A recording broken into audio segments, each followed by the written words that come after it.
السلام عليكم، شلونكم حبايب قلبي؟ ان شاء الله زين. رجع لكم روبن بفيديو جديد. طبعا اسف على هاي القطعه اللي صارت، بس انتم متعودين علي مثل كل مره اغط واطلع لكم. المهم اليوم جايب لكم فيديو يتكلم على شخص خرب حياته على مود الشهره، فبحيث قام يسوي اشياء لا تخطر على البال ولا على الخاطر، فخرب حياته على مود شي يوصل له ويكسب مشاهدين ومتابعين يتابعونه على مود الشهرة. المهم ما أحب أطول عليكم بالمقدمة، خلنا نبلش بهذا الشخص اللي جبناه لكم. هذا الشخص يقتل نفسه ببطء بس للحصول على المشاهدات. نيكو كادو أو فوكادو المشهور، طبعا أغلبيتكم يجوز يعرفه. اشتهر بمقاطع الفيديو اللي يتناول بيها الطعام بشكل مفرط وإنجازاته الميلودرامية. She's always like, I stood on my scale and she says, you need an operation overload. Overload! I'll show you overload, lady. I'm skinny. وآراء الجدلية. You know, I sit up here in my tower and watch everyone struggle and be poor. It's so entertaining. I love watching poor people. وقبل ما اشوفكم لاي حد وصل نيك برحلته هاي للفت الانتباه، ما صدق ابد كان يسوي هذا الولد قبل لا يطش.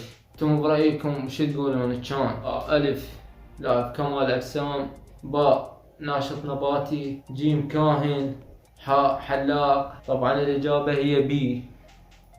الرجال اللي قدامكم اللي تشوفونه كان نباتي. يا حبيبي ايش وداك هذا الشيء؟ ليش ورطك رحمة جدك؟ فهذا الشخص بدأ قناته بالبداية بإنشاء مقاطع فيديو عن حياته كونه هو نباتي، وبعد وقت يعني مو بعيد كان هذا شكله. بس بعد 5 سنوات من كونه هو نباتي توقف عن هذا الشيء اللي يسويه.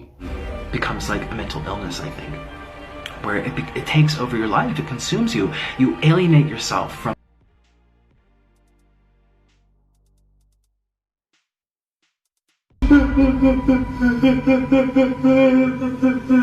بعد ترك هاي النباتات جرب نيك فيديو عن عرض الأكل، فهنا بدأت قصة نيك حبيبي. These are very healthy.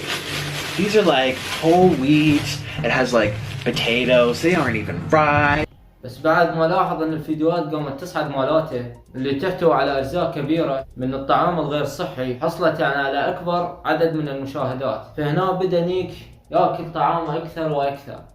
بطبيعة الحال اكتسب نيك المزيد والمزيد من الوزن. Let's see how much I weigh. I don't even know. I think 160, maybe 160.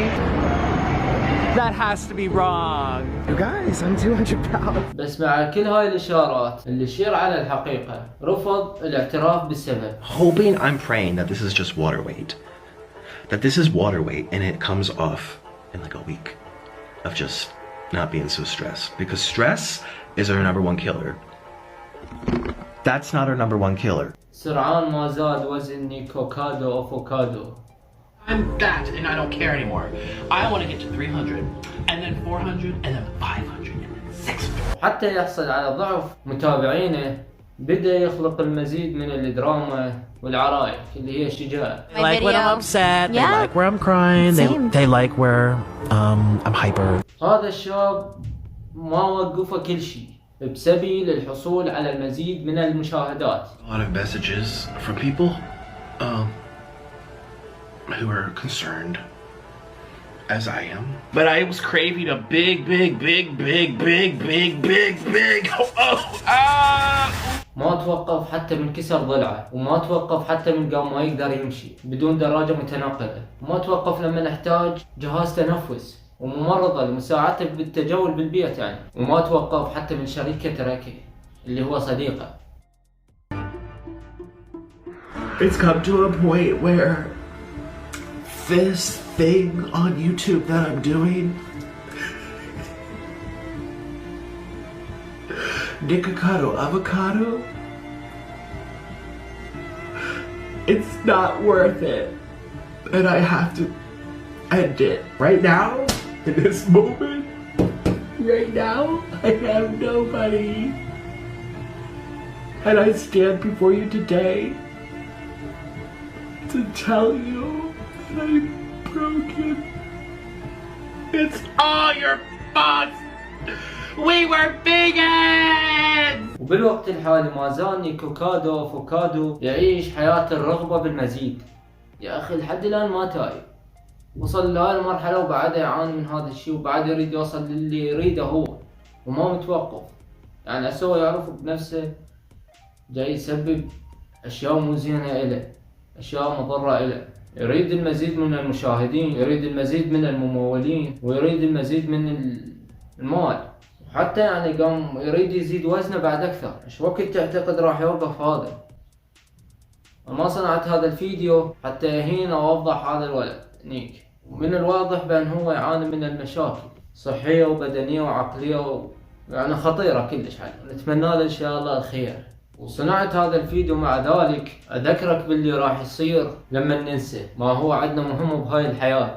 يعني يكون نيك شوية مبالغ بالموضوع، بس احنا هو من عندنا ارتبط بشعور ما يعني باللي هي الرغبة بالشعور بالمزيد، ويعني أغلبيتنا يطارده هذا الشعور، نهمل صحتنا، والأهم من هذا يعني كله نهمل أحبانا كثير من الأحيان يعني. واثناء قيامنا بهذا الشيء هذا تذكرنا قصة نيكو كادو وفوكادو، بأن بهاي الحياة أن تكون قادرا على أن تكون سعيدا بالقليل، وهذا السبب يعيد إلى إهماله هو نفسيا.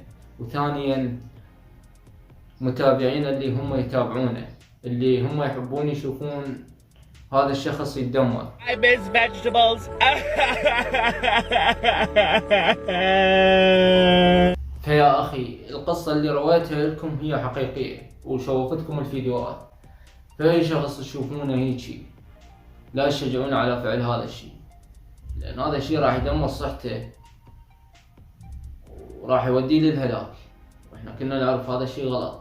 فدائما نشجع على شيء ينمو عقله وينمو فكره ويساعده يعني على الصعود، ويخليه دائما مفتخر بنفسه. فهاي قصة نيك، ولا هنا وصلنا لنهاية الفيديو، واتمنى هذا ان شاء الله الفيديو عجبكم. كان وياكم روبن، اشوفكم فيديو اخر، مع السلامة.